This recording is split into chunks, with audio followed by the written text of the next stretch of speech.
Big பாஸ்ல வந்தா என்ன பெரிய ஆளா அப்படிங்கிற மாதிரி கேட்டாங்க.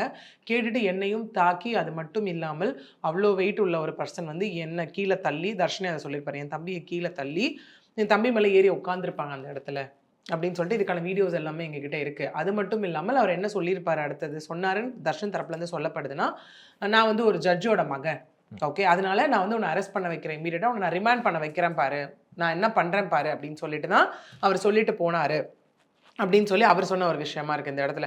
அட் த சேம் டைம் என்ன ஆயிருக்கு அப்படின்னா, ஜே.ஜே. நகர் போலீஸ் ஸ்டேஷன்ல வந்து கம்ப்ளைண்ட்டும் அதுல ரெஜிஸ்டர் ஆயிருக்கு. ஓகே. ஒரு பக்கம் இவங்க போய் குடுத்த அதாவது ஆதிச்சுடி பக்கத்துல இருந்து போயிட்டு குடுத்த கம்ப்ளைண்ட் வந்து அங்க ரெஜிஸ்டர் ஆயிருக்கு ஃபர்ஸ்ட்டா. அதுக்கும் தர்ஷன் நீங்க என்ன கேட்டிருப்பாரு அப்படின்னா, சரிங்க ஓகே இந்த இன்சிடென்ட் நடக்குதுல்ல, எல்லாமே ஓகே. இம்மீடியட்டா ஏன் போய் கம்ப்ளைண்ட் ரெஜிஸ்டர் பண்ணல? இன்னொன்னு நெஞ்சு வலி வந்துருச்சுன்னு சொல்லி அண்ணா நகர்ல இருக்க பிரைவேட் ஹாஸ்பிட்டல்ல போய் அட்மிட் ஆறாங்கல்ல. 4 மணி நேரமா அப்ப அவங்களுக்கு நெஞ்சு வலி வரலையா?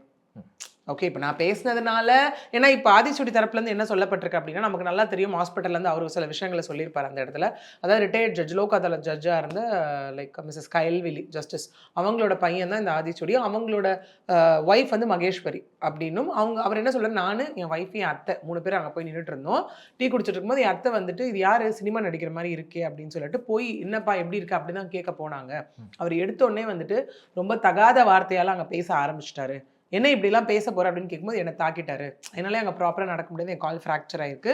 நானே தாங்கி தாங்கி தான் அந்த இடத்துல நின்னுட்டு இருந்தேன். என்ன ரொம்ப அடிச்சு, ரொம்ப அசிங்கமான வார்த்தையில இது பண்ணாரு. அது மட்டும் இல்லாமல் குடும்பத்தையே தாக்க வந்தாங்க. என் ஒய்ஃப் பிரெக்னன்ட்டா இருக்காங்கன்னு இப்ப தான் நான் அந்த சந்தோஷத்துல இருந்தேன்.